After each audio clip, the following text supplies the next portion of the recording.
సంబంధమైన ఊరికే అనలేదు. అమ్మాయికి కలవదని నమ్మకం కూడా చేశారు. కానీ ఆ వేడుకలో స్వామి మర్చిన వాడైను. ఆ అమ్మాయి దినమున శుక్లపక్ష చంద్రులాగా వృద్ధి పొంది యుక్తవసరాలయ్యింది. భార్య ఎప్పుడు కూడా వ్రతం చేద్దామని గుర్తు చేసిన అమ్మాయికి పెళ్లికి కూడా వ్రతం చేద్దామని నిర్లక్ష్యం చేస్తూ వస్తున్నారు. యుక్తవసర ఆకడం తగిన వరడు కోసం విచారిస్తే కాంచన నగరంలో యోగ్యుడైన వైశ్య కుమారుడు ఉన్నారని అదనుగా పెళ్లిని నిశ్చయించిన వారేను. మరి అప్పుడైనా మాట నిలబెట్టుకున్నాడా అంటే పెళ్లి సంబరంలో పడి దేవుని కూడా మర్చిన వాడేను. దేవుడి స్థానానికి కూడా గహతనే దొరుకుతుంది కదా.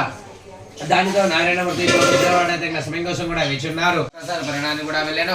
ఆడిన మాట తప్పిన వైశ్యునికి గొప్ప దుఃఖం కలిగాడని సత్యనారాయణ స్వామి చూపిస్తాడు. ఆయక శబరిపతి ఎవరో చేసిన నేరానికి వీలు పలవుతారు. కొంతమంది దొంగలు రాజుగారి ధనాగారం నుండి కొంత ధనం అపహరించుకొని పరిగెడుతున్న వారేను. రాజభట్టలు కూడా వెంటబడుతుండడంతో చూసేది లేక ఆ సన్యాసి కనుకొచ్చి సాష్టాంగ నమస్కారం కూడా చేసుకున్న వారేను. అప్పుడు వారిగా కుమార్తెను కూడా తొందర చేసిన వారేను. వివాహ సందర్భంలో దేవుని కూడా మర్చిన వాడేను. దేవుడి స్థానాన్ని కూడా కాచనే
प्रबोधिनी श्वेतेवी मत्मये श्रीमा देवी सदा कांसो स्मिता हिरण्यप्राकारा मार्द्रा विलते दृष्टा जगैन्ये पत्ने स्थिता मध्वरागा व्यवपयेस्यं चन्द्रां प्रभासं साग्रनेस्य लोके देवनिष्ठामदारा सा पद्मिनी भीमशमवृध्ये लक्ष्मीर्वीरस्तासाम्रणे आदित्यवर्णेदं प्रजातो